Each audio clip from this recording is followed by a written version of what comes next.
71. A solid foundation. Just as a river's end is a waterfall, a person's end can be a rebirth. Even in the depths of despair, don't be too quick to let go. Just one more step can lead to a bright field of flowers. A little more endurance can reveal a scene of joyful celebration. A friend of mine, let's call him Alex, told me he was preparing to write a novel about a bank heist. The story was going to be wild and far-fetched. I said to him, "Why not write a love story? I'd love to read a love story you've written." He replied, "I don't believe in love anymore, so how could I write a love novel? Love is just something that makes people feel hopeless." I said, "That's perfect. You're in the right state of mind to write a love novel now." We all know that many top-tier comedians are, in their personal lives, very serious, even a bit bland. They might not find life interesting at all, but it's this type of person who can perform the most hilarious plays. There's a famous female director who is terrified of blood and darkness, yet the films she directs leave audiences shivering. The scenes she shoots are what you would call bloody and violent. Did she film those scenes with her eyes closed? Despair isn't necessarily a bad thing. Sometimes, despair is the very turning point that gives us a new life. A person who is desperate about love has certainly had a heartbreaking past. The love stories written by a great writer are not just about love, but about life and humanity itself. The longing for love is a driving force that helps us end our past and pushes us forward. Every person will eventually die. If we were never to die, would we still love each other so passionately? Fate isn't just a random stroke of luck falling from the sky. It's about accepting and affirming the limitations of our finite human lives. Making choices within these limitations is freedom. We have the freedom to love and also the freedom to feel despair. Only love begins with pleasure and ends in despair. Those who have experienced despair can perhaps see things more clearly. The writer O. Henry, in his short story The Last Leaf, tells a tale. The gist of it is about a patient, Jane, lying in bed, hopeless and dejected, looking out at a bare tree outside her window. A strong wind blows relentlessly. Suddenly, she notices that there is still one green leaf on the tree that hasn't fallen. The patient thinks that when this leaf falls, her life will also end. So she stares at the leaf all day, waiting for it to fall, silently awaiting the end of her own life. But the leaf doesn't fall. By the time the patient has fully recovered, the leaf is still as green as ever. In reality, there were no leaves left on the tree. That leaf had been painted on the wall by an old artist. It wasn't a real leaf, but it achieved such a realistic and vivid effect that it looked exactly like one. It gave the patient an unwavering faith to keep living. As long as that leaf didn't fall, her own life wouldn't end. As a result, she truly recovered, walked out of her hospital room to see what that leaf was all about. She stood under the tree, deeply moved by the silent artist's kindness, because that artist was the only one who understood the deepest secret of her heart. The artist knew what she was waiting for. So he painted a fake leaf in tune with the patient's thoughts. It was this fake leaf that gave her the courage to continue living, saving her life. Truly, it wasn't the leaf, but the unwavering faith of a human being. 72. Desire and serenity. An old saying goes, some things are fated and some are beyond our control. In this life, everything is already arranged. Everything happens for a reason. Even if we want to, we can't change much. The more we force things, the unhappier we become. Only by following our destiny can we achieve peace of mind. An employee once asked his colleague, "You don't have more money than me, but I see that you and your friends are so serene. Everyone is easygoing and not under any mental pressure. Can you give me the secret?" His honesty moved me. I smiled relaxedly and replied, "I have no desires in my heart." "Can you do that?" He immediately looked annoyed and said, "How is that possible? These past few days I've been so tired. My son failed his math test and I don't know how to solve it. Recently, I've maxed out my credit cards and don't have enough to pay them off. I have too many things to worry about. If I don't, there will be even more trouble." I said to him calmly, "Only when you desire nothing will you be truly serene." I told him a story. A very wealthy merchant met a beggar. The beggar said, "Sir, you and I are old friends. Could you spare some money?" The merchant looked at the beggar closely and said, "I recognize you. You used to be very rich. Why are you like this now?" The beggar said, "Well, last year my house burned down and all my wealth was turned to ash." The merchant asked, "Then why did you become a beggar?" The beggar said, "Because I need money for alcohol." The merchant asked, "Why do you buy alcohol?" "Because with alcohol I have enough courage to beg." Hearing this, the merchant suddenly understood. He immediately saw the truth about how ordinary people are deluded in this world. He sighed and said, "All the people in this world are truly addicted to alcohol, women, and money. That's why they waste their lives, and in the end, they all end up 6 feet under. But why live like that?" He said to the beggar, "When you decide to stop drinking, come and find me." The merchant left. The beggar was very dejected for not getting money from his old friend. At that very moment, a wise man passed by, and the beggar immediately asked, "Please, tell me what tomorrow will be like." The wise man laughed and said, "You have nothing, and yet you worry about tomorrow? Why do you worry about such trivial things? We are wise men. We only want to be good people, compassionate, patient, and without resentment or desire. We don't have much food in our daily lives, and even when we have no food, we don't feel hungry. Why can we still be so serene?" After I finished telling the story, my colleague seemed to understand a little and said, "I won't worry about this problem anymore." I knew he had temporarily calmed down and said, "Try this. As long as you are truthful, compassionate, and patient, not angry, not complaining, not hateful, you will gradually learn to let go of desires. I hope you can also find serenity." I thought about this a lot afterward, that only compassionate, honest, and patient people can be serene. When the mind no longer has desires, that person can see the truth of life. Only then can they live in peace and freedom. In this world, money and status are undoubtedly extremely necessary factors for every person. But when we die, we can't take them with us. We struggle and run back and forth, worry, compete, and fight to obtain them. But in the end, they are nothing. Moreover, according to the law of cause and effect, or karma, a person's fame and status are actually the result of the virtues they have accumulated in a past life. Why are some people born and everything is easy? Their education and career go smoothly, while others' lives encounter many difficulties. It's because each person's destiny is different. People often try to work and earn money their whole lives, but towards the end of their lives, they hope for a peaceful and enjoyable life. We keep searching for serenity outside, forgetting that it's something everyone can achieve. Just by calming your mind, desiring less, being less attached, and following your destiny, happiness is in your hands. 73. As far as the horizon, as close as right here. The most precious happiness is sometimes the one we most easily overlook. It's having a home to return to, someone waiting for you, and 3 meals a day. A writer once said, "What is happiness? Happiness is when everything continues as normal."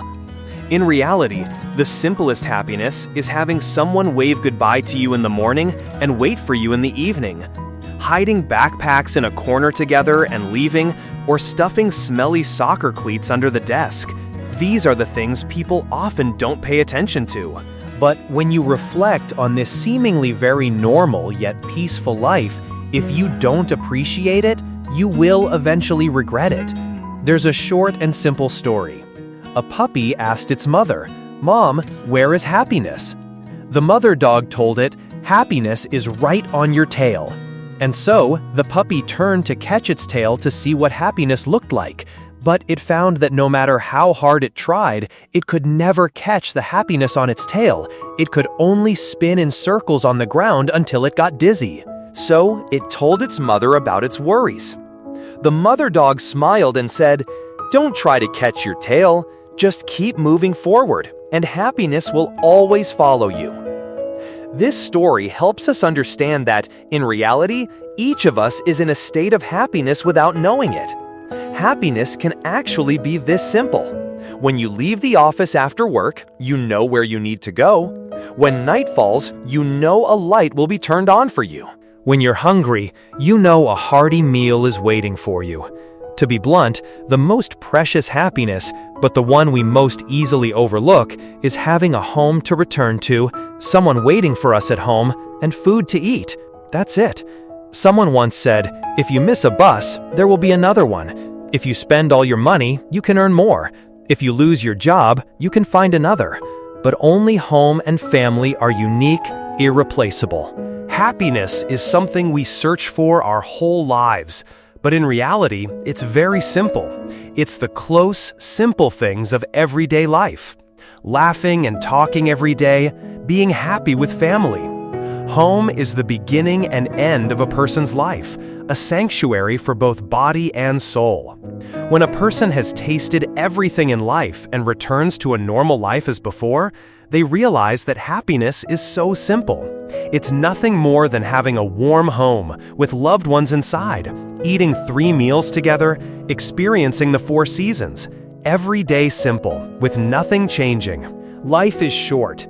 Hopefully, through this short story, you can appreciate the happiness you have more, and those who don't know how to appreciate it can realize it in time and grasp the happiness that is fading with time. 74. The universe favors the good. In the Tao Te Ching, it is said, "The way of heaven is impartial. It is always on the side of the good." The meaning is, the divine way does not favor anyone. It only bestows its grace upon the virtuous.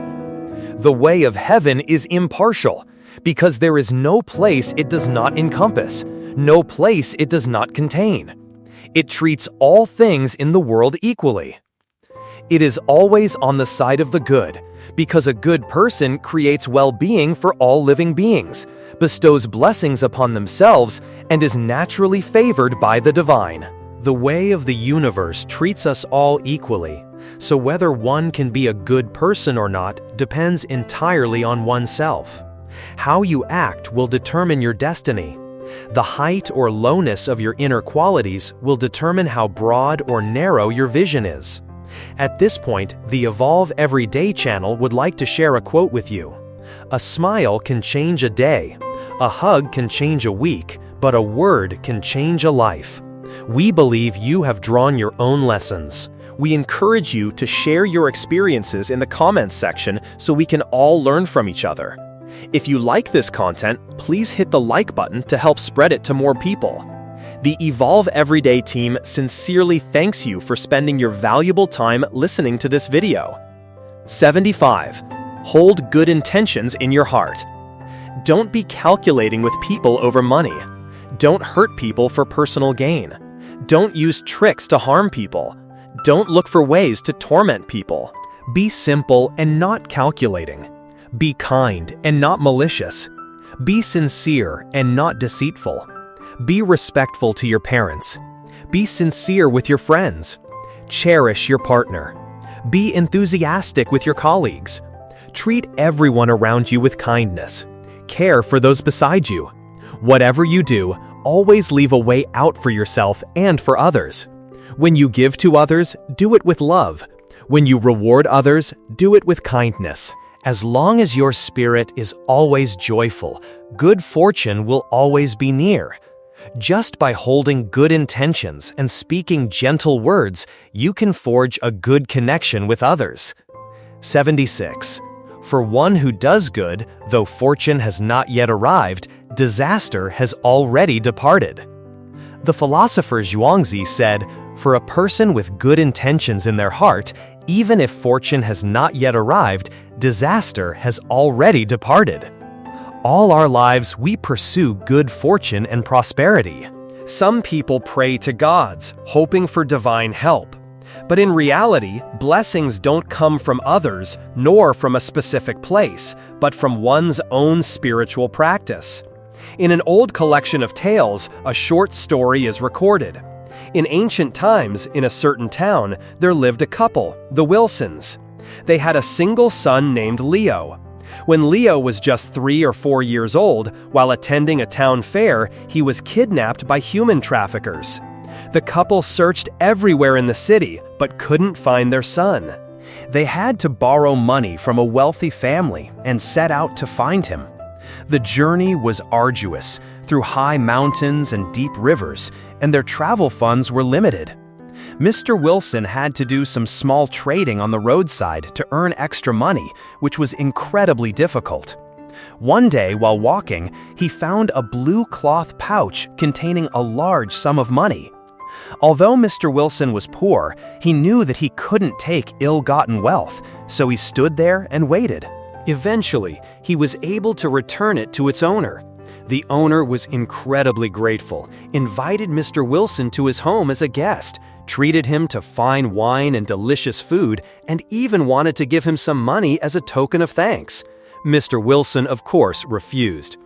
The owner, seeing his admirable character, asked if he had a son, wanting to arrange a marriage with his own daughter. When the painful topic was brought up, Mr. Wilson was deeply moved and explained in detail how his young son had been lost and how he had set out to find him. The owner felt great sympathy and wanted to give Mr. Wilson his own young servant as an adopted son to care for him in his old age. As fate would have it, the young servant the owner gave to Mr. Wilson was none other than Leo. The story had a happy ending. Leo was betrothed to the owner's daughter. After they married, their children also became successful. As you can see, a good heart doing good deeds not only brings blessings to oneself, but also helps the family prosper and even creates fortune for future generations. This is the essence of "the good are rewarded, the sincere are often lucky." With good intentions in your heart, you will surely be protected by a higher power. With a sincere heart, good fortune will come naturally. 77. Your appearance speaks to your character. In life, this certainly happens. Some people look very refined at first glance, but after looking at them for a while, they seem ordinary. Some people look very ordinary at first glance, but the more you look at them, the more pleasant and interesting they become. The reason for this is largely that the face reflects a person's character. It is character that influences appearance. A person's character is fully expressed on their face. As you can see in classic literature, a melancholic and sickly heroine is often described as having eyebrows tinged with a smoky hue, seeming to frown yet not frowning. Kind, fragile as a spring flower, intelligent and nimble, with a youthful charm and an elegant, almost ethereal grace. It is character that, over time, will change one's appearance. An old saying goes, "The face is born from the mind," meaning a person's appearance changes according to their thoughts. If you are tolerant, your face will have a serene expression. If you are friendly, the corners of your mouth will naturally curve into a smile. If you are simple, your face will show the joy of a child. If you are deceitful, your eyes will show unease and uncertainty. A hot-tempered person's eyebrows are quick to furrow. If a person's mental state undergoes positive changes, their body will have vitality, strength, and confidence. It not only changes one's appearance, but can also enhance one's aura. If you want a beautiful appearance, your soul must also be bright. Only inner beauty can maintain a lasting outer beauty. 78. Your appearance reflects your life. We often say that judging a book by its cover is shallow. In reality, sometimes, judging by appearance is quite accurate. This kind of appearance is not just the exterior, but also one's bearing, gaze, speech, gestures, and aura. Whether a person's life is good or not can be seen from their appearance. There was once a survey on the correlation between salary and attractiveness. The results showed that people with a beautiful appearance often have a salary that is 15% higher than an average person's. This isn't just because good looks can win favor with the boss, but in large part, these attractive people also have many other advantages behind them. A woman with a beautiful appearance certainly has a more refined life. She eats selectively, rests at the right times, reads diligently, and exercises consistently. Your appearance is the shape of your life. A beautiful appearance may require natural gifts, but an appearance that makes others feel at ease and comfortable requires self-control and maintenance. Each of us must take responsibility for our own appearance. 79. Your appearance reflects your experience. Some say that if God gives you a beautiful face, you must be careful. This is a test for your character. If your character is ordinary, this ordinariness will be reflected on your face and will turn beauty into coarseness. The story of Eleanor Vance is probably one many have read. She was a lady born into a distinguished family, but she also went through insecure times, living hand to mouth, and in her youth was even sent to work on a farm. But no matter how difficult it was, she always maintained her composure, doing her utmost to preserve a state of grace and elegance. In her old age, Eleanor Vance was still an elegant lady. An author who met her recounted that on that day, her hair was like snow. She wore a sky blue wool sweater and was still a very beautiful person. When she was 86 years old, eating out with 3 younger women, the feeling was like 3 men entering a restaurant with a beauty, not 3 women with an elderly lady. This kind of aura must belong to those who have gone through hardship, who are forgiving of life's events, and who, over the years, have cultivated a calm and elegant charisma that has formed a lifetime's appearance. True beauty is not merely a pretty, shallow exterior. It is a daily cultivation. Even in a sea of people, that kind of charisma can be distinguished at a glance. This is the shape of the soul. The writer Ralph Waldo Emerson once suggested that a person's face is a window to their soul, revealing not just the life they have lived, but the life they aspire to live. A person's appearance is not only related to their present, but also determines their future. But please believe, your appearance can be changed. Therefore, be a kind, simple, and optimistic person. Let your heart be filled with love and gratitude. Enrich your soul day by day. Cultivate an increasingly optimistic mindset. Become more and more optimistic. Become more and more refined, and you will undoubtedly become more and more beautiful. 80. True happiness. The most regrettable thing in life is when people live in happiness but don't realize it, constantly chasing it externally, which exhausts the spirit. It's only when it's gone that they realize how happy they once were. A few days ago, I was chatting with a friend. She told me about her mother. Her family was quite well off, living in a house of over 1,000 square feet, but her mother was never content. She always admired other people's mansions, constantly complaining to her children and grandchildren. She said that to live a truly luxurious life, it had to be like theirs. Her son, wanting his mother to live in a mansion, took all his savings and went into business. Unfortunately, the business failed, his finances tightened, and he had to sell their home to pay off his debts. His mother was left to live in a tiny 100-square-foot room in a back alley. She was truly living in happiness without knowing it. The desires of people can be terrifying. I'm also reminded of the story The Fisherman and the Goldfish. The goldfish, wanting to repay the old fisherman for saving its life, granted all his wishes. The fisherman's wife wanted a new washtub, and she got one. The wife wanted a large house, and she got one. But that wasn't enough. She wanted to be a lady of the manor. After becoming a lady, she wanted to be a queen. Still not enough. In the end, the goldfish ignored her, and their life returned to how it was at the beginning. Through this story, we can see that human desire knows no bounds. One day, I stumbled upon a quote online. "Life is inherently happy. It's just that people are never satisfied. If carrying a burden is suffering, then doing nothing is happiness. If walking is suffering, then riding a donkey is happiness. If being cold and hungry is suffering, then being warm and well-fed is happiness." This is so true. Only those who are content can find happiness. Most people agree with this idea, but in real life, how many can actually live by it?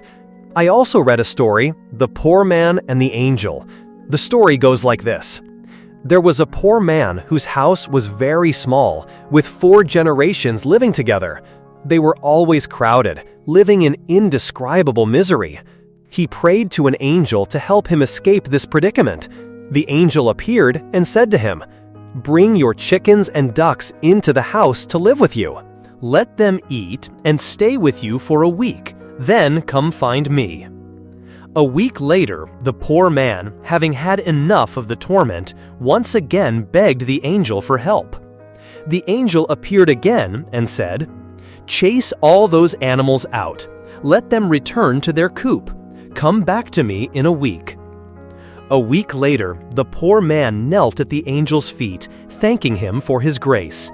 He now felt very happy. In life, many of us are like that poor man, complaining that life is unfair, always thinking our lives are not as good as others, feeling that everything in our neighbor's house is better. In reality, happiness is often right beside us, and we just don't see it. As in the story, the angel didn't give the poor man anything extra, he just made him understand that he shouldn't look at what he doesn't have, but at what he does have. Sometimes, it's not our lives that are unfair, but our desires that are too great. Living in happiness without knowing it, only when we encounter something unpleasant do we look back at our former life and realize that just having that was happiness enough. We shouldn't keep searching for happiness when we are already living in it. Walk your own path well. Enjoy your own life. Time that passes is never meaningless. It helps us realize the value of what we've lost, and thus to cherish our present life even more. 81. The Old Fisherman and the Goldfish. When he returned home, the old man was stunned. The castle and palace had all vanished. Before him stood only the tattered old hut and his wife, sitting by the broken washtub. That is the end of the fairy tale, The Fisherman and His Wife, which surely all of us have read at least once as children. This story teaches us a lesson. Those with bottomless greed, who get one thing and want 10, get 10 and want 100, will in the end be left with nothing at all. They start with nothing and end with nothing. However, behind this story lie many more interesting life lessons that, if we ponder them carefully, we will realize. The story begins when a poor old fisherman accidentally catches a goldfish. Feeling pity for its pleas, he releases it back into the sea. The goldfish was actually a magical fish, and it promised to grant his every wish. At first, the old man said he needed nothing. But after his wife found out, she forced him to ask the goldfish for a new wash tub to replace the old broken one. The goldfish complied. But the wife was still not satisfied, demanding a large house to replace their old dilapidated hut. The goldfish agreed to that too. The wife then wanted to become a duchess, and then a queen. The goldfish granted it all. After becoming queen, the wife became ungrateful, treating the old man cruelly like a servant. But the old man did not resist. Still not satisfied, the wife then demanded to become the ruler of the vast ocean and to have the goldfish serve her. This time, when the old man made the request, the goldfish disappeared without a word. When the old man returned, he saw that the castle and palace had vanished. Even the new washtub was gone. His wife was once again the simple country woman she had been, no longer a queen. A higher power cannot satisfy human desires. Many people often say, if God is real, why doesn't He make every country rich, the economy prosperous, and all people happy and well-fed? The answer lies in the story of the fisherman and the goldfish. Human greed is bottomless. How do we define wealth and prosperity? Like the fisherman's wife, when she had nothing, a new washtub was a great blessing. When she got the new washtub, she started wanting a big house, wanting to be rich. When she became rich, she wanted to hold a high office. When she held a high office, she wanted to be a ruler. After becoming a ruler, she wanted to become a god, even to have a god serve her. The more her desires were met, the greater her greed became, boundless and infinite. Think about this. Can a higher power endlessly fulfill such unreasonable demands from humans? Most philosophies teach about cause and effect, that you reap what you sow. If people want to be happy and wealthy, they can only achieve it by doing good deeds, accumulating virtue, and contributing to others, and only then will they be rewarded accordingly in the future. This is determined by the law of cause and effect, not by begging or demanding from a higher power. A higher power wants people to let go of their desires, cultivate their morals, turn towards goodness, and shun evil. The sacred texts of all great traditions have taught this. That being the case, why would they help people satisfy their desires? Wouldn't satisfying them just make people sink deeper, become more greedy and corrupt, and move further away from the moral standards a person should have?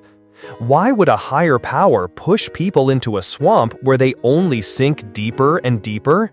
Furthermore, although a higher power may be compassionate towards humanity, they are sacred, pure, and dignified beings. It is humanity that needs to show them reverence and respect. What reason is there to treat them like servants and command them? That thought alone is profoundly disrespectful. Is the old fisherman truly innocent? In the story, the old fisherman is, of course, a kind and simple man who doesn't think of personal gain, a complete opposite to his greedy and ungrateful wife. The old man releasing the goldfish was an act of his compassion and kindness, but he didn't receive any luck or blessings. On the contrary, his life became more complicated and tiring, only for everything to return to how it was. From beginning to end, he received nothing for himself. Isn't this very unfair to him? The last time, the goldfish disappeared without a word. Was the goldfish ungrateful, no longer thinking of the old man as its benefactor? In truth, the fault lies with the old man himself. Although he was a good person, he made a mistake, and it cannot be said that he was innocent. Despite his gentle nature, he compromised with evil. Though he had no desires of his own, he enabled the desires of another.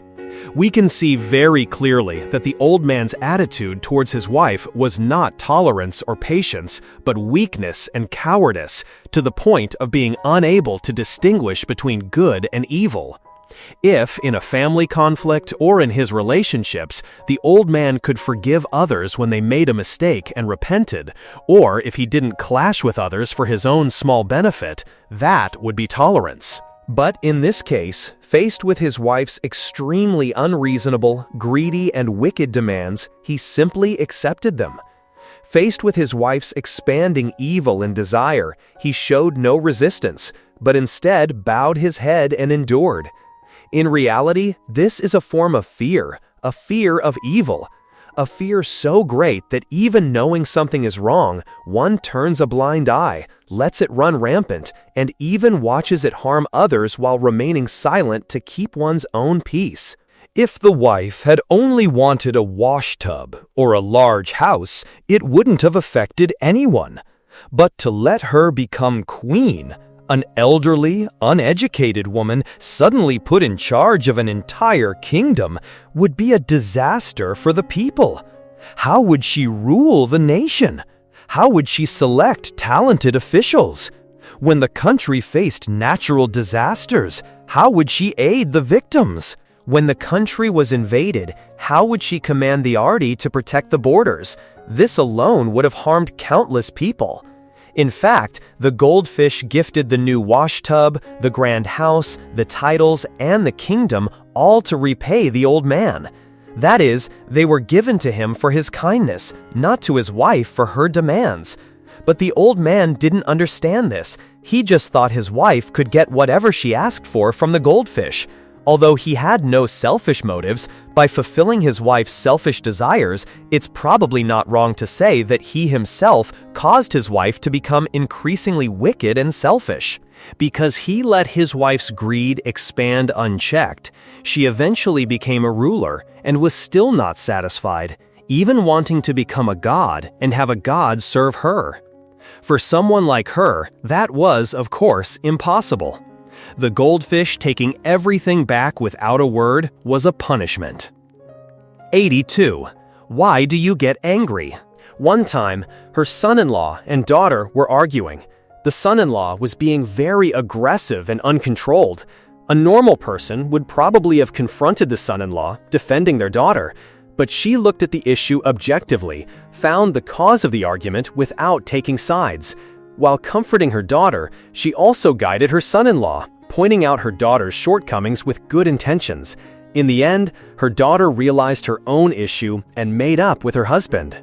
Her family avoided an unnecessary divorce. Her son went to work far away, was scammed out of his money, and asked for help everywhere, but was alone and helpless.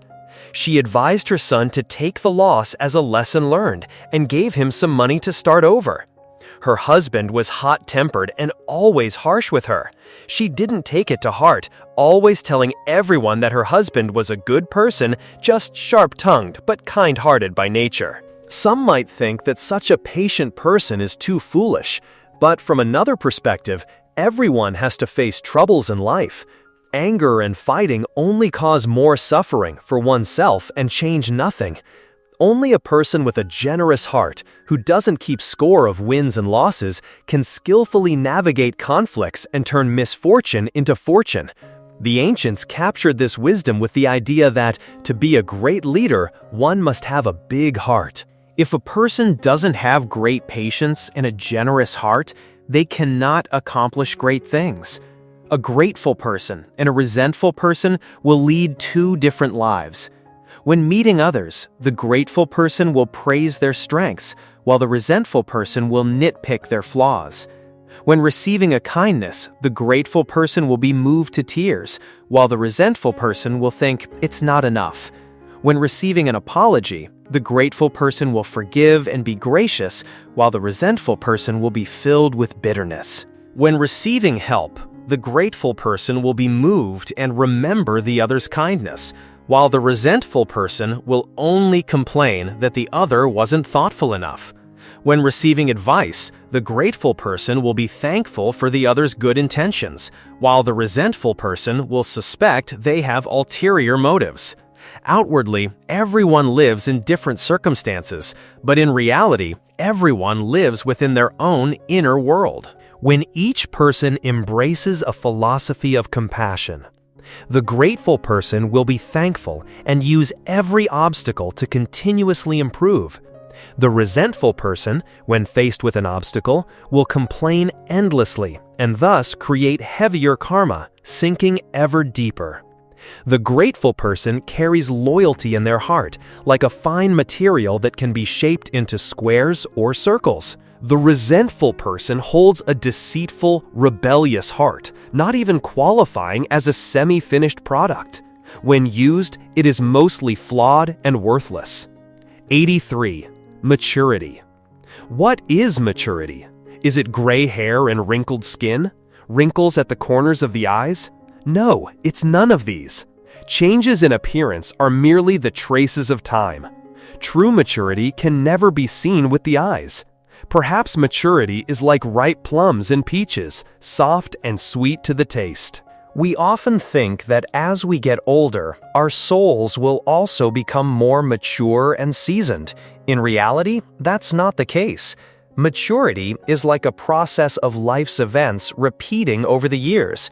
It is the calm after wanting something and not getting it, the smile after experiencing sorrow and tears, the inner desire to rise up after crushing failures.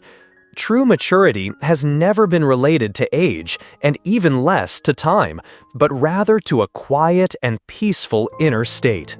Maturity is like the bright moon behind the clouds, like a dragon flying in the wind and rain. It is making friends with the red earth and black mud, and it is even more like a mythical bird riding the wind straight up to the heavens. In a time of great art and philosophy, there was a brilliant writer and naturalist. Although he faced countless storms in his life, he still maintained a calm, relaxed, and free demeanor, turning hardship into joy. This man was, by nature, a person of integrity and strong principles. For challenging the conventions of his time, he chose a form of exile, moving to a remote cabin by a pond. There, he lived simply, without much money or comfort. He had to farm. Afterward, he intentionally dressed nicely and pretended to visit the shops in town to observe. After setting his sights on a golden statue displayed before him, he immediately grabbed it and ran. However, the guards spotted him and quickly caught him.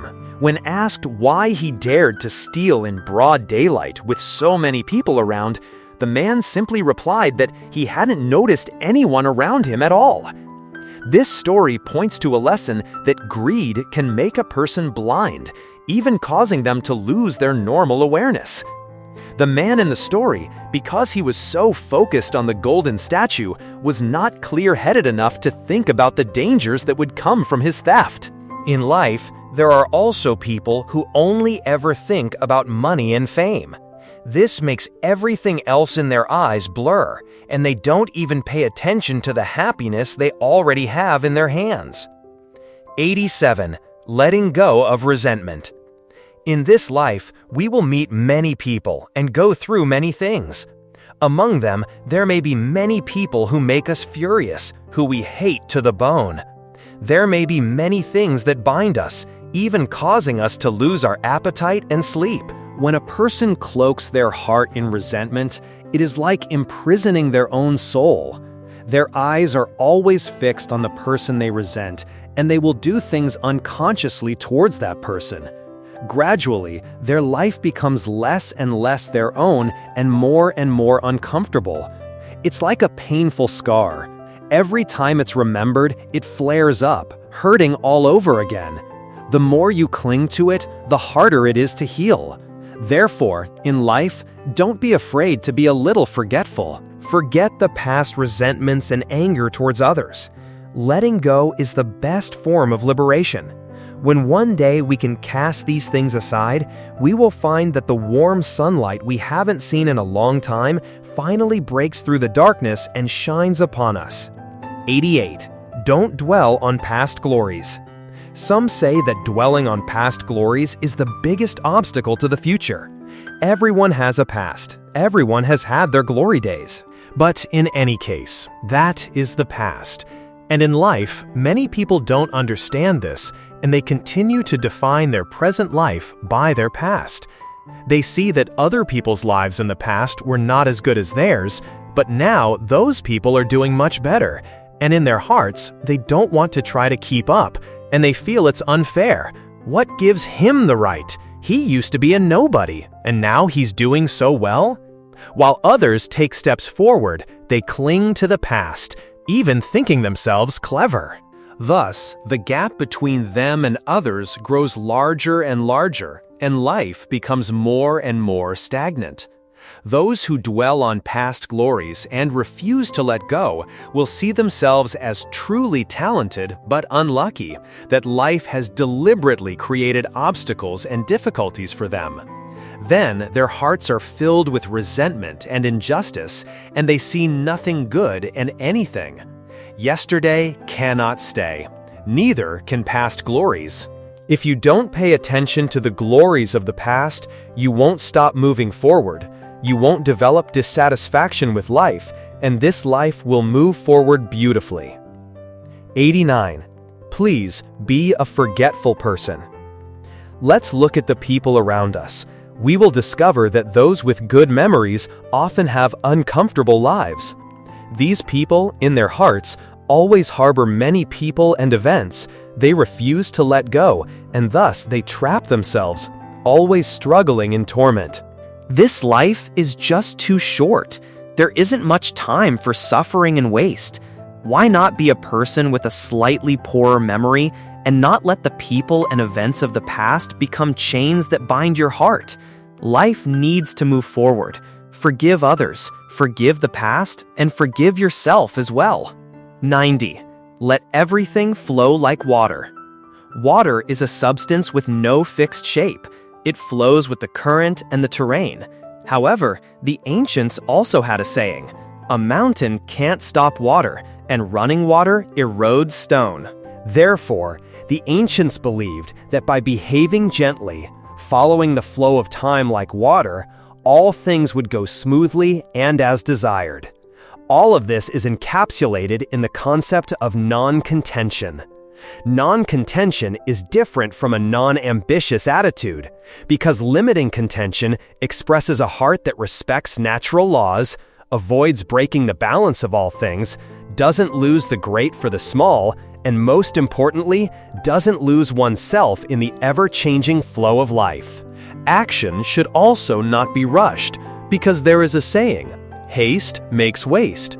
Before you do anything, you should consider it carefully, then make a plan and execute it cautiously step by step. This way of acting is like a slowly flowing river, not distinguishing between first and last, not rushing. Moreover, a small flowing stream will have a long course, and one day it will certainly merge into a large river. Therefore, the more one wants to be skilled, the more one must learn humility, and the more one must cultivate an attitude of non-contention to hope to rise one day. 91. Your world is a reflection of your mind. Your life is your own. How you live it is ultimately up to you. No one can stop you from being comfortable, no one can stop you from being free, and certainly no one can limit your happiness. A wise teaching says, "Do not seek outwardly," or outside the mind. There is no truth. Therefore, joy is in the mind, freedom is in the mind, liberty is in the mind, and happiness is also in the mind. In life, there may be times when we are in situations beyond our control, having to do things our hearts do not wish for. But who can limit your inner self? How you feel inside can only be determined by you. Some people can live happily in certain circumstances, while others cannot. That's why it's said, when the mind is at peace, everything will be at peace.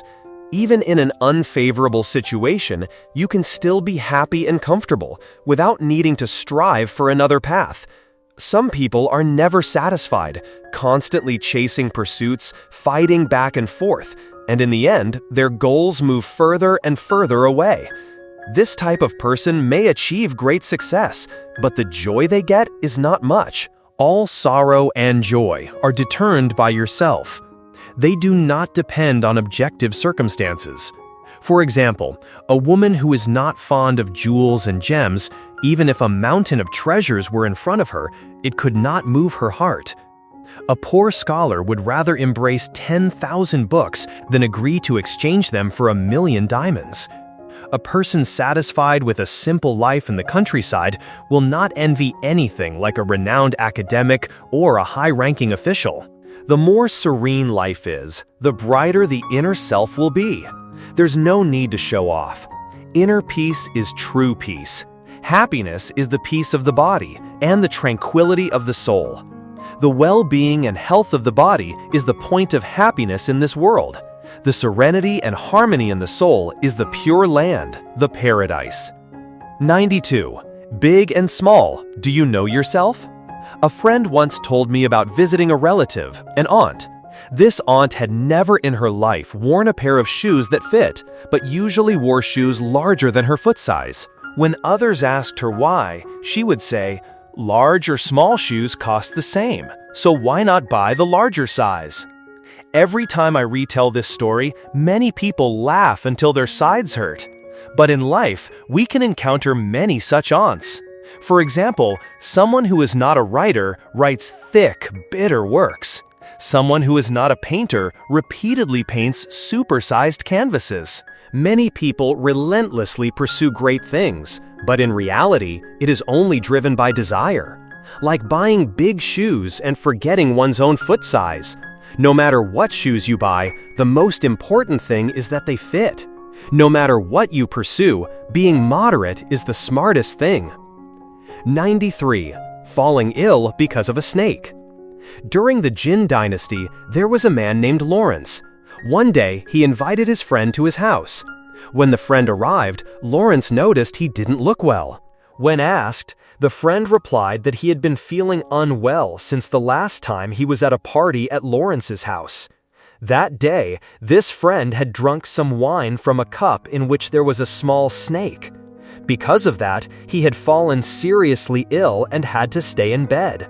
Lawrence was puzzled, as there was no reason he would put a snake in his friend's wine glass. He looked around the room and found a bow with a snake drawn on it hanging on the wall, and understood the reason. At that moment, Lawrence poured wine into a glass and invited his friend to stand in the exact same position as on the day of the party.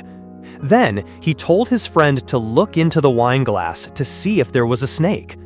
The friend saw the reflection of the snake on the bow and insisted there was one. Lawrence smiled and took the bow off the wall.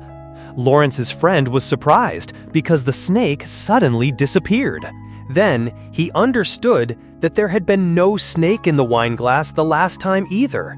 He had just seen the reflection and imagined it. After his fear was resolved, he quickly recovered. This story is meant to remind us not to be overly suspicious of unnecessary things. We need to think rationally and consider our assumptions before drawing conclusions. Otherwise, we can run into a lot of problems with things that don't even exist. 94. Do not do to others what you do not want done to you. In the Analects of Confucius, there is this story. A disciple asked, "Is there one word that one can follow for a lifetime, master?" Confucius said, "Perhaps it is the word reciprocity, shu. Do not do to others what you do not want done to you." To become a gentle person, you only need to do two things. The first is to be calm, to forgive the mistakes and shortcomings of others. We must always maintain tolerance and serenity. Wise with yourself and patient with others. Don't be too unreasonable with others. Do everything with care. Forgiving others is also forgiving yourself. The second is empathy, thinking, do not do to others what you do not want done to you. Before you do something, first think from the other person's perspective. Find a balance between each other's interests, and use the most suitable method to achieve a win-win situation that makes everyone feel comfortable. In this way, you can avoid putting yourself in an awkward situation. In most relationships, things will go much more smoothly. No matter the situation, you are not afraid. You maintain a warm, graceful image. This group of people are often the ones who get promoted and receive raises the fastest and most stably. Outside of the workplace, in the family and in life, they always have the ability to handle conflicts correctly and proficiently. They always make others feel like a spring breeze. 95. A wider heart, a wider path. There's a saying, a heart an inch wider, a road 10 feet wider. If you are tolerant, you can forgive many things that were originally unforgivable. In doing so, you also avoid troubles in your heart. A person who truly cultivates themselves can use a compassionate and tolerant heart to help others achieve, which is also achieving oneself. No one's life can always be smooth. Therefore, when we cannot change reality, we must try to adjust our thinking. If the heart is always calculating, everywhere will be filled with complaints. If the heart has let go, it will always be as serene as spring. If you are simple, the world can hardly become complicated. If you are sunshine, others can hardly be hurt. 96. Others aren't afraid to ask, so why are you afraid to refuse? There's a type of person who, when asking for help, asks directly, without considering whether it might cause you trouble or put you in a difficult position, thinking only of their own feelings. They assume it's your duty to help them, and a crime if you don't. If you help them, it's a matter of course. If you don't, you become heartless and uncaring. But they don't realize that in this life, no one owes anyone anything.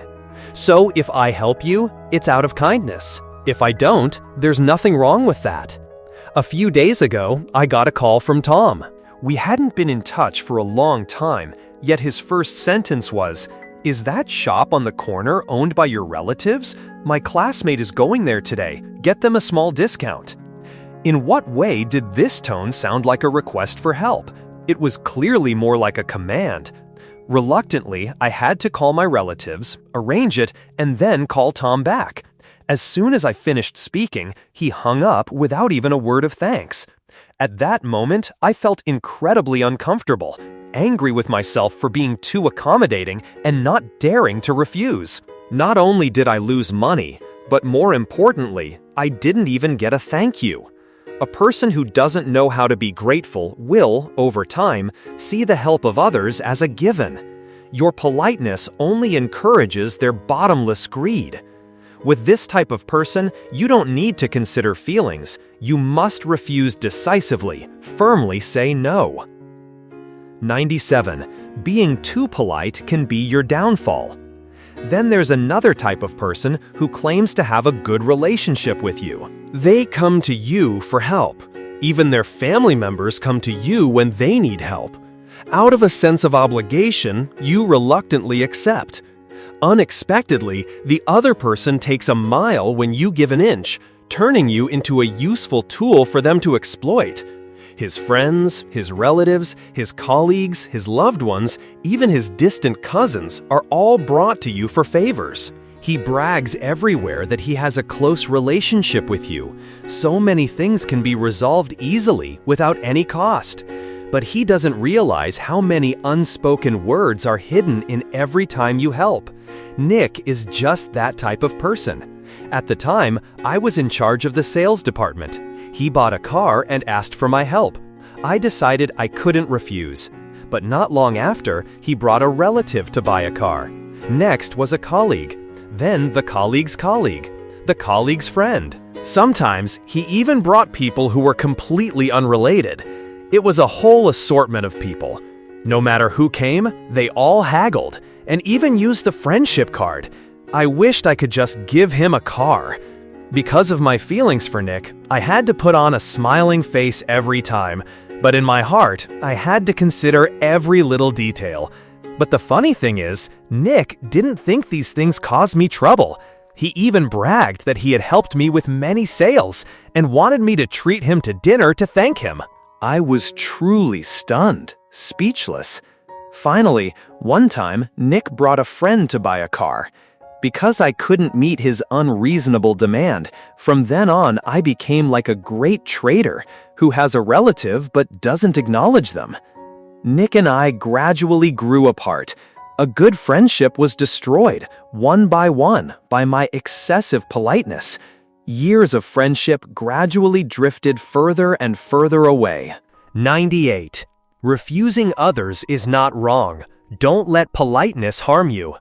When I went to college, I met a friend and our relationship was quite good.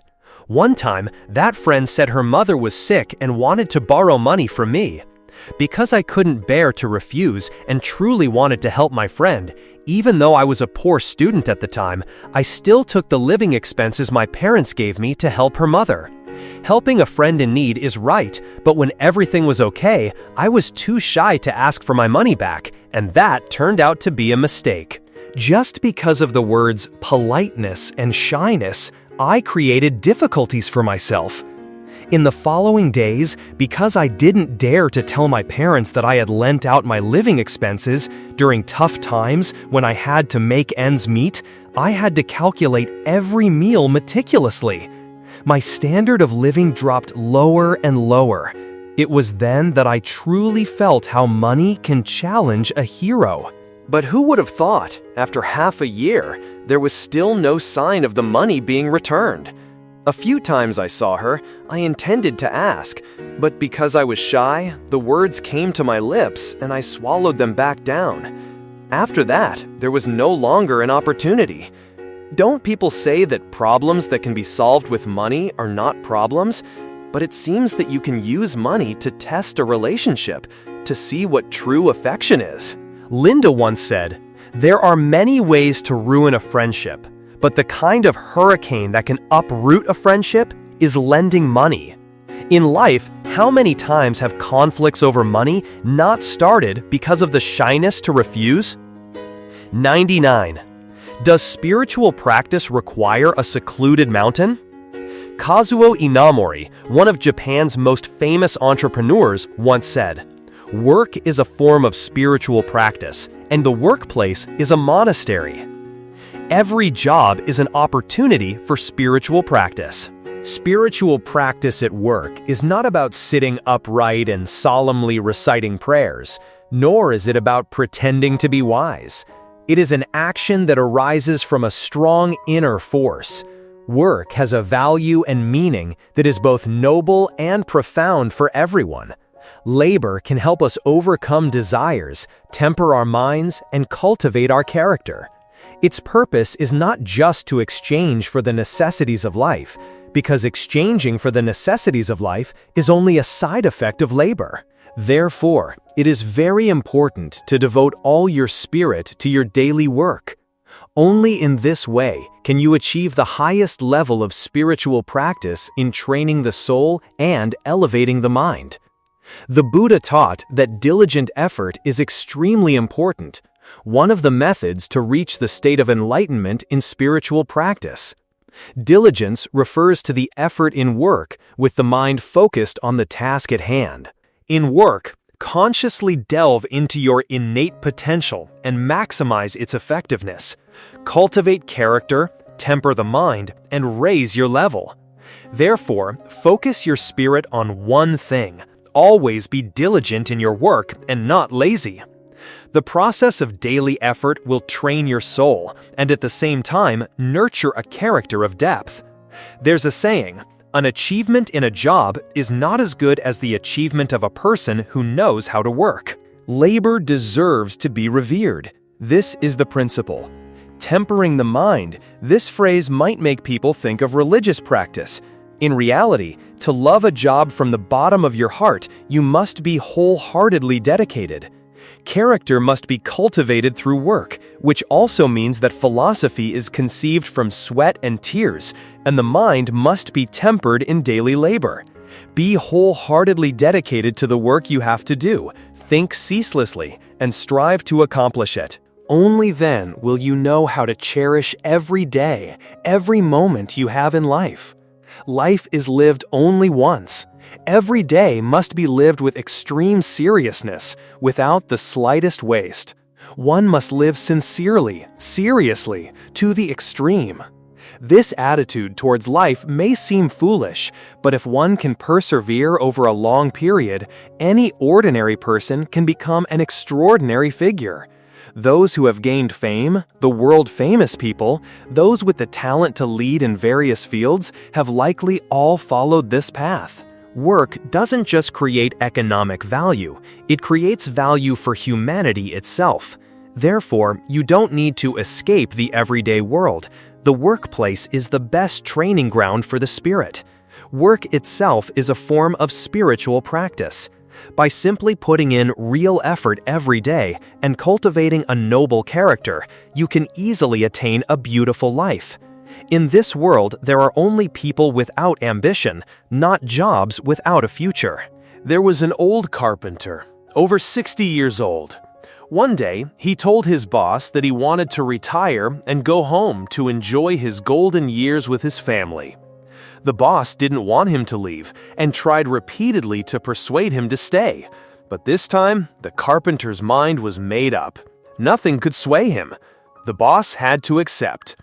Finally, he asked if the carpenter could help build one last house. The old carpenter agreed. During the construction of the house, the old carpenter's heart was no longer in his work. He wasn't strict in choosing materials, and the construction didn't meet his usual high standards. You could say his professional pride was gone. The boss noticed this, but said nothing. Only after the house was finished did he hand the keys to the carpenter and say, "This is your house. It's my gift to you." The old carpenter was stunned. In his entire life, he had built countless houses, but he never imagined that he would end up building such a shoddily made house for himself. The reason, ultimately, was that the old carpenter had failed to maintain his work ethic, the noblest quality of his craft, all the way to the end. It's easy for someone to have a strong work ethic for a while, but it's very rare to find someone who considers it a core part of their professional character from beginning to end. A true work ethic demands that we do whatever we do with complete care from start to finish. Who you ultimately become isn't decided by the hand you're dealt in life, but by the attitude and manner in which you play your cards. And the key to playing the hand of life well is to elevate your professional pride and find joy in your work. Especially in this era of fierce competition, one must have a greater capacity for self-improvement and cultivate a strong, energized inner self. Life isn't about mere pleasure. It's a profound undertaking. We all hope to become ambitious people, but when faced with a certain situation, we often don't know where to start. Perhaps you should revisit the life philosophies you already understand. This is the necessary nourishment for a healthy psyche. To live in this world is to be forever awake. Some people live for their work, some live for their dreams, and some continue living to find out what, in the end, they are living for. To be born is a gift, but to live well requires our own wisdom and courage.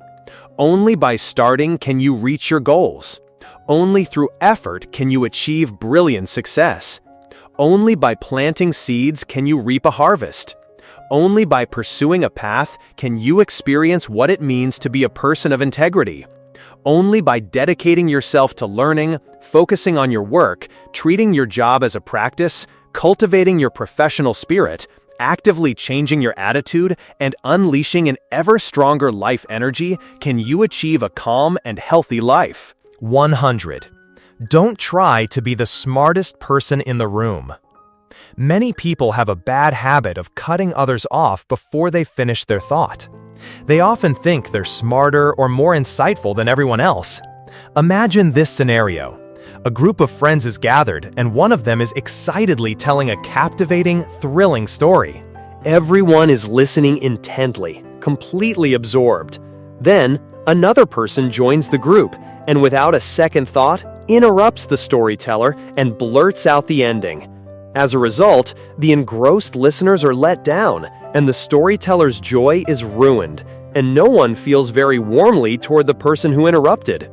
An old saying goes, if you say 10 things and 9 are right, it may go unnoticed, but if you say one thing wrong, a chain of troubles will follow. Think of it like a soccer goalie. A goalkeeper can make 9 incredible saves, but if he lets in just one goal, he's often seen as the villain. Even if you understand something perfectly, you don't always have to say it. Some thoughts are better left unsaid, and in many cases, it's far better to keep them to yourself.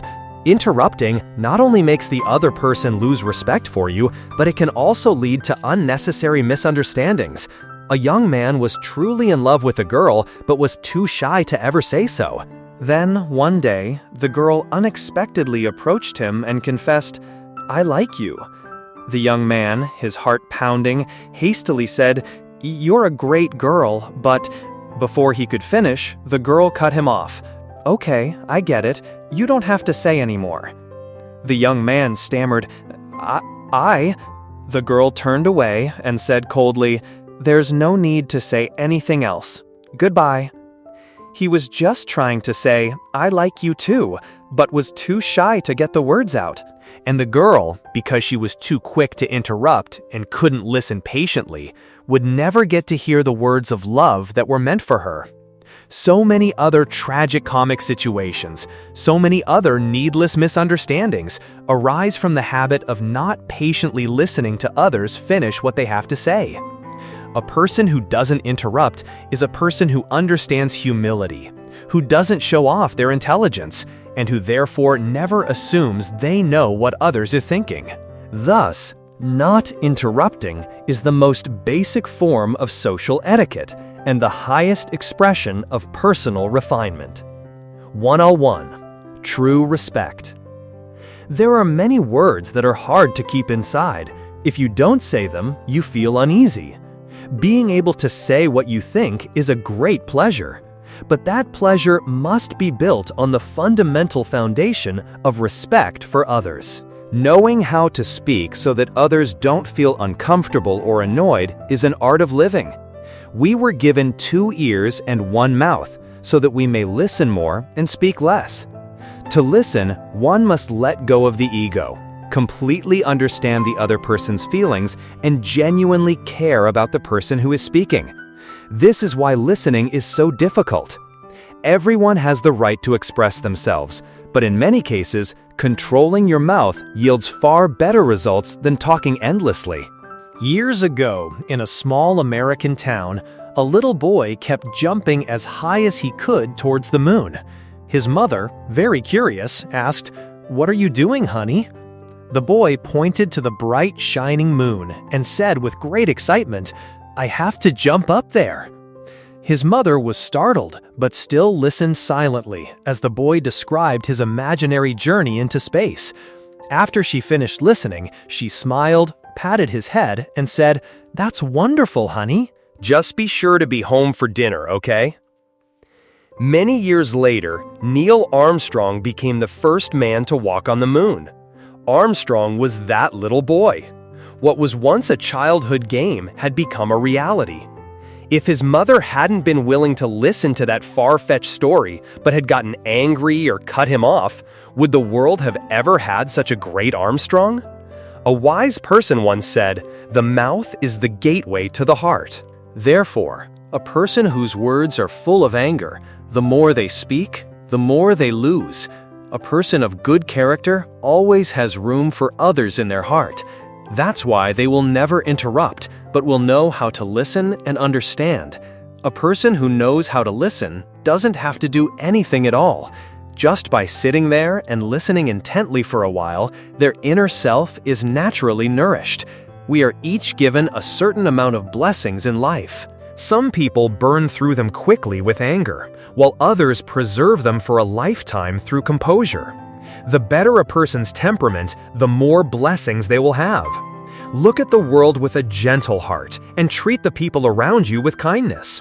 With a little less haste, you will naturally gain a little more grace. At this point, the channel Evolve Every Day would like to leave you with a quote. "A smile can change a day. A hug can change a week, but a word can change a life." We trust that you have drawn your own lessons from this. We would love for you to share your own experiences in the comments below so we can all learn from each other. If you liked this content, please hit the like button to help it spread to more people. The team at Evolve Every Day sincerely thanks you for taking your precious time to watch this video.